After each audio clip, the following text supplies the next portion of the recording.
Hello and welcome to the MCPS Acceptable Use Policies or AUP presentation.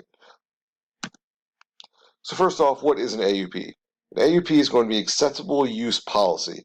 Basically what this is, it's rules and conditions that we as staff and our students and our administrations, anyone who works for MCPS has to follow in order to use the MCPS technology.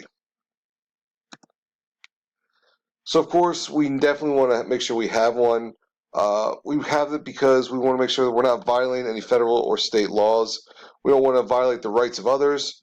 We don't want to destroy our network using with viruses or malware. So that's a pretty big issue, especially in recent months.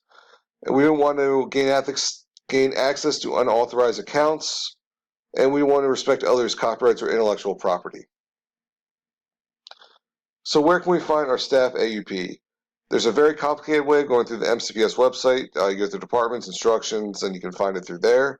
Or you can simply search for an AUP on the MCPS homepage. The first link will pop up, and that's kind of what you want to look at.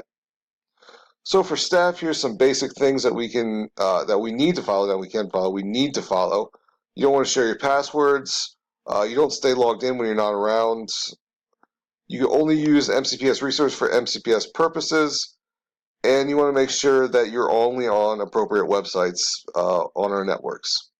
Of course, if you break any of these codes or if you break any of these AUP laws, there's different levels of punishments or consequences, anywhere from a warning letter to criminal prosecution. So if you do something bad enough, you can be fired and then prosecuted to the full extent of the law.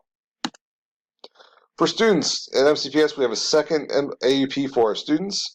Again, they can go through the MCPS website and find it there, or they can simply look in their handbook, which is the first week of school. It's on pages 6 and 7. So for students, they want to make sure we're using the network properly for school-related functions. They're keeping their personal information private and not sharing with anyone. They're reporting inappropriate use of technology to teachers or any staff.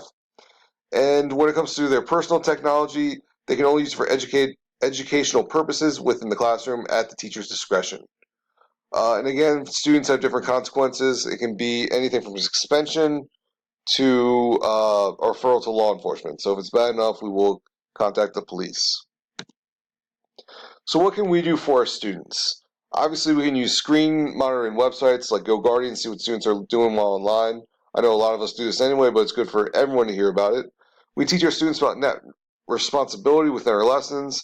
Social studies does this. English does this. Basically, anyone who uses a Chromebook should have a small part of a small part of their lessons that have to do with net responsibility.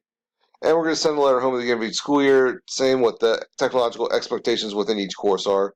I'm going to suggest that departments or PLCs create different expectations, send it home to the parents, get it signed, and bring it home, or bring it back so all parents know what their students can expect when it comes to technology. As a school, we want to make sure we're setting a good example for our students. Another way to do this would be to involve students in the process of creating and updating the AUP. This way students have a first-hand stake in their technology. As we know, technology is only getting more and more ingrained in education, so giving students kind of a say in what's happening is always going to be a good idea. Last, we can allow students to create advertisements displaying the message of the school's AUP for peers or younger students. So that can be creating videos and putting them on JAG TV. That can be creating posters, putting them around the school, creating videos and sending them to the middle schools and elementary schools within our feeder system.